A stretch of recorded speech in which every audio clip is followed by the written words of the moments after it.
de medidas de redução da utilização do automóvel e de introdução de carros elétricos ou híbridos e a própria conversão até de energias fósseis para energias alternativas leva a que haja uma redução progressiva do consumo. Portanto, em termos de toneladas, não tenha dúvida que a tendência é no sentido da redução do consumo em Portugal e em toda a Europa. O que não quer dizer que, em termos de valor, não aumente por causa da questão do preço. Né? Agora, gostava que ficasse claro aqui um pouco isto. As pessoas não acreditam nisto, provavelmente. É um tema que está na moda também falar, né? Que a Galp aumenta.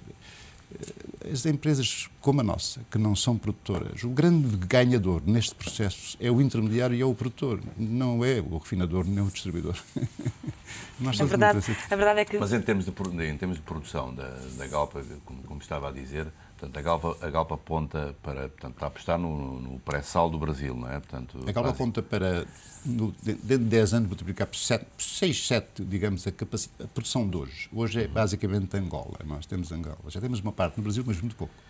Mas estamos convencidos que no Brasil está no pré-sal ainda, vai ser um custo, não se sabe ainda qual é o custo de produção. Não se sabe qual é o custo, porque estamos a trabalhar a profundidades de mais de 5 mil metros de profundidade. E, portanto, mas, de qualquer maneira, digamos, a nossa convicção é que dentro de 10 anos, se se mantivessem os níveis de, digamos, o quadro que temos hoje, o cenário, fosse o cenário que temos hoje, a Galp pode ter, dentro de 10 anos, uma capacidade de produção, aí sim, como uma empresa produtora, já muito maior do que é hoje, 5 a 6 vezes da produção do que tem hoje. Isso é a previsão que temos, que já está mais ou menos estimada, mas isso não significa, pronto, nessa altura provavelmente o consumo é menor, também dos combustíveis, porque já as energias renováveis já atingiram objetivos muito maiores, muito mais ambiciosos em termos de contribuição para as energias. Portanto, neste jogo todo eu acho que a tendência é no sentido do país de reduzir a dependência, ter mais capacidade de produção, aí fazer margens na produção e não apenas na refinação e na distribuição, e caminharmos para, de facto, para hábitos de consumo que dependam menos dos combustíveis fósseis. Isso é para mim.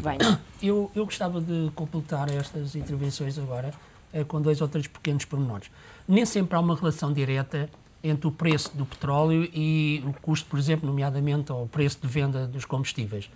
Porque há a questão dos custos de refinaria, como disse, e só por curiosidade, o facto de agora deixarmos de estar a importar, ou temos problemas de importação do petróleo da Líbia, faz com que os custos de refinaria aumentem, porque o petróleo, por exemplo, vindo da Arábia Saudita ou da Nigéria, que é o nosso principal fornecedor de petróleo, aumenta os custos de refinaria porque ele tem uma qualidade pior. Daí o preço. Esse é um aspecto. Os custos de refinaria ou os custos da matéria-prima em si, a qualidade da matéria-prima. Pois há outro aspecto importante que tem a ver com os impostos. O preço de venda ao público do combustível tem 58% de imposto. Por exemplo, em Espanha tem um custo de 50%, portanto, e no gasóleo qualquer coisa como 47% em Portugal, contra 44% em Espanha. Portanto, há aqui um ganhador neste processo que é o Estado. Mas o problema... Está-me a dizer então que, aliás, esta subida até pode ajudar, por exemplo, às contas do déficit? Sem dúvida, obviamente. O problema é que o consumo diminui. O problema é que depois o consumo diminui e o impacto que isto vai ter na economia no seu todo, porque isto é um sistema de vasos comunicantes e se para umas coisas correrem bem, há outras correm mal. E depois, outro aspecto importante que eu também gostava de complementar, não sendo um especialista nestas matérias, nem querendo, porque isto nem os especialistas se entendem, quanto mais nós que não somos especialistas nesta área. Mas há um aspecto que eu sou sensível, que é a questão dos números. E o impacto que os números têm na nossa economia, que tem a ver com a aposta nestas questões das energias renováveis e se é a altura certa para o fazer. Essa é que é a questão, porque todos nós gostamos de ser felizes, o problema é se temos condições para ser felizes. O que é que eu quero dizer com isto? Quer dizer que o impacto no Orçamento de Estado de 2010, ou nas contas públicas de 2010, ao nível da produção em regime especial, que é aquela questão de nós estarmos a subsidiar os preços políticos, foi qualquer coisa com 1.000 milhões de euros no orçamento. Os custos de interesse económico geral foram, em 2010, 2,5 milhões de euros.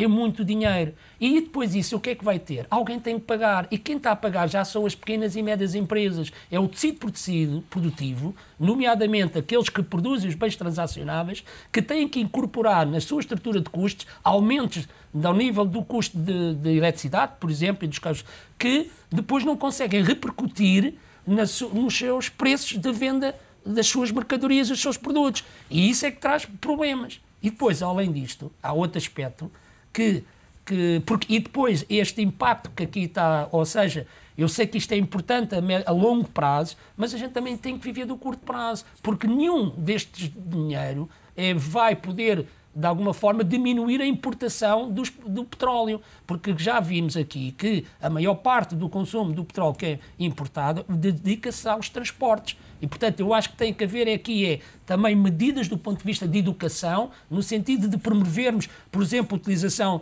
de carros coletivos, por exemplo, porque é que as pessoas andem todas vir para Lisboa num carro.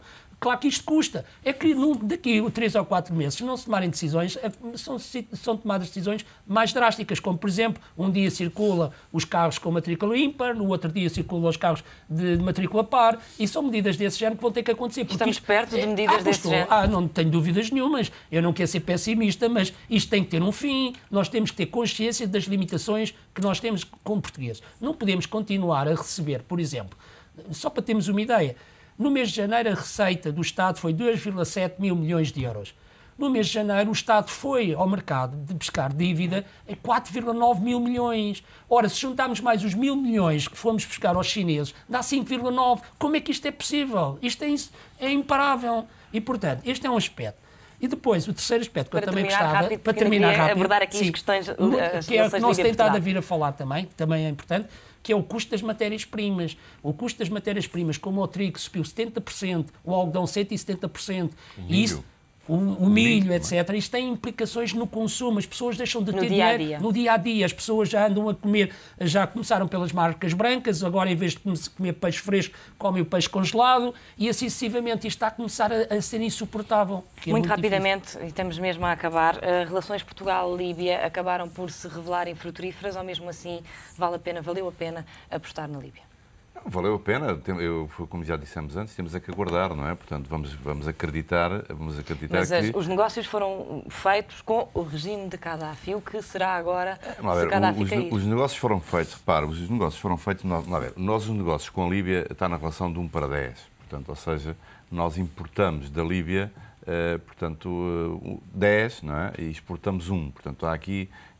uma relação bastante diferença que ainda assim grande. Foi atenuada. Pronto, e tentou-se atenuar isso, portanto, para exportar mais para a Líbia, para compensar, portanto, esse desequilíbrio da balança.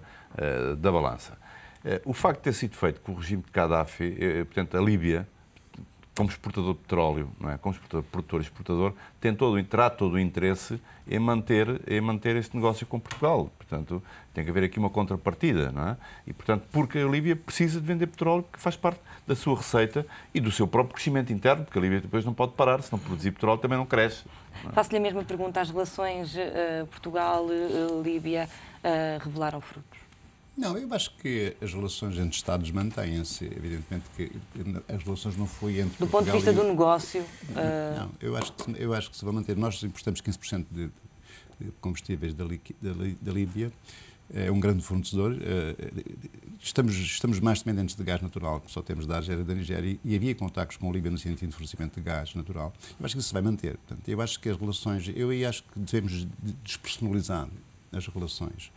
Os Estados, quando comunicam, embora vão os primeiros-ministros ou os presidentes da República, mas são Estados, são relações de Estado a Estado, e, portanto, eu acho que elas devem continuar a fomentar-se. Nós temos complementaridades, temos uma excelente relação com a Líbia e acho que devemos manter. Não é?